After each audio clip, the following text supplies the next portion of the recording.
આપણા બધાના આદરણીય ગુપ્ત એવા શ્રેષ્ઠ આત્મા કે જે ખોટું જરા પણ ચલાવી નતા લેતા, ચાહે ગાંધી બાપુ હોય ચાહે કોઈ પણ હોય, કેમ કે સત્યને જીવનમાં એટલું ઉતારેલું હતું કે ના પૂછે વાત.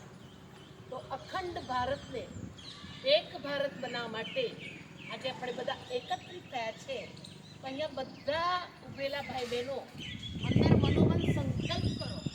આજે જેમ આપણે વસોની અંદર બધા ભેગા થયા છે, એમ જ્યારે પણ કોઈ પણ પ્રસંગ હોય, ચાહે સુખનો પ્રસંગ હોય ચાહે દુઃખનો પ્રસંગ હોય, વસુંધરા માતાની ભૂમિ પર આપણે બધા માતાજીના પુત્રો છે અને સરદાર વલ્લભભાઈ પટેલના પણ આપણે બધા અનુયાયીઓ છે.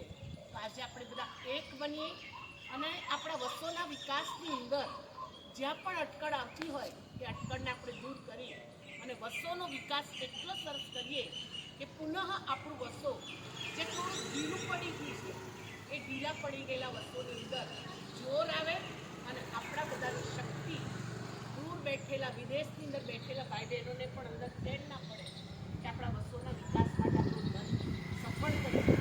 એટલે એની ચારે બાજુ ઘણું બાકી છે, એ બાકી રહેલા કાર્યો ભગવાન એ આત્માઓ દ્વારા પૂર્ણ કરે. જેમ આજે જતીનભાઈ અને એમના પરિવારે એક સ્ટેચ્યુ બનાવ્યું, તો આજે આપણે બધા અહીં ભેગા થયા છીએ.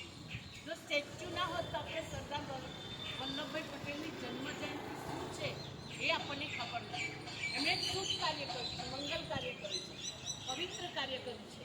એવા બા દાદા રમણ દાદા અને બાને પણ ભગવાન એવી શક્તિ આપે કે આવા ને આવા પુનઃ એવા શ્રેષ્ઠ કાર્ય કરે કે જેથી આપણી વસોનું નામ બાલા થાય.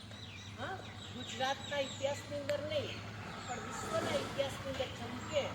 જે મૂવીવાળા સિરિયલવાળા વસોને સ્થાન આપે છે, એમ દેશની મોટી મોટી આત્માઓના બુદ્ધિની અંદર ફક્ત વસો સમગ્ર દિલની અંદર વસી જાય એવી શુભ ભાવનાને શુભ કામના.